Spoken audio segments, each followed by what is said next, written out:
বিদ্যুৎ উৎপাদনে নতুন সম্ভাবনার প্রতীক হিসেবে আশা জাগিয়েছিল হবিগঞ্জের শাহজি বাজার ১০০ মেগাওয়াট গ্যাস টারবাইন বিদ্যুৎ কেন্দ্র। ২০১৭ সালে প্রায় ৮৯০ কোটি টাকার এই প্রকল্পের কাজ শুরু করে বাংলাদেশ বিদ্যুৎ উন্নয়ন বোর্ড। কাজ পায় ঠিকাদারি প্রতিষ্ঠান China KMC engineering company limited. প্রকল্পে স্থাপন করা হয় বিশ্বের অন্যতম আধুনিক এলএমএস 100 গ্যাস টারবাইন।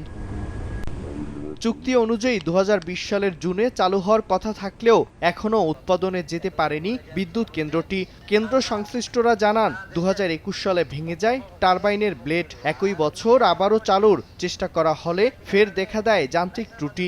মেরামতের পর ২০২৪ সালের ফেব্রুয়ারিতে আবারও উৎপাদনে যাওয়ার চেষ্টা চলে, কিন্তু ২ মাসের মধ্যে আবারও ব্লেড ক্ষতিগ্রস্ত হলে পুরোপুরি বন্ধ হয়ে যায় কেন্দ্রটি।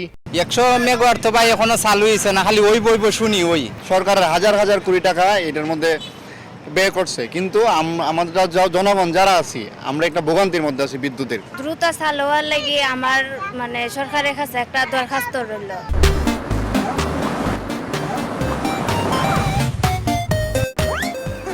উন্নত প্রযুক্তির গ্যাস টারবাইন ব্লেডগুলো সরবরাহ করে আমেরিকান কোম্পানি জেনারেল ইলেকট্রিক। পিডিবির দাবি, বাংলাদেশে এই প্রযুক্তি কেন বারবার ব্যর্থ হচ্ছে তা খতিয়ে দেখা হচ্ছে। এরই মধ্যে ঠিকাদারি প্রতিষ্ঠানকে পরিশোধ করা হয়েছে প্রায় ৭০% বিল। ঠিকাদার না করলে নিজস্ব উদ্যোগে কেন্দ্রটি চালুর কথা জানিয়েছে বিদ্যুৎ বিভাগ। বিদ্যুৎ কেন্দ্রের প্রায় সকল মালামাল সরবরাহ করেছে, ইনস্টলেশন করেছে।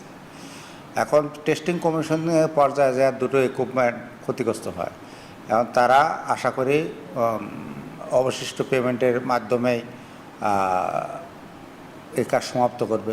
শাহজিবাজার গ্যাস টারবাইন বিদ্যুৎ কেন্দ্র সংশ্লিষ্টরা জানান, পূর্ণ সক্ষমতায় চালু হলে কেন্দ্রটি থেকে প্রতিদিন গড়ে প্রায় ২৪ লাখ ইউনিট বিদ্যুৎ জাতীয় গ্রিডে সরবরাহ করা যাবে।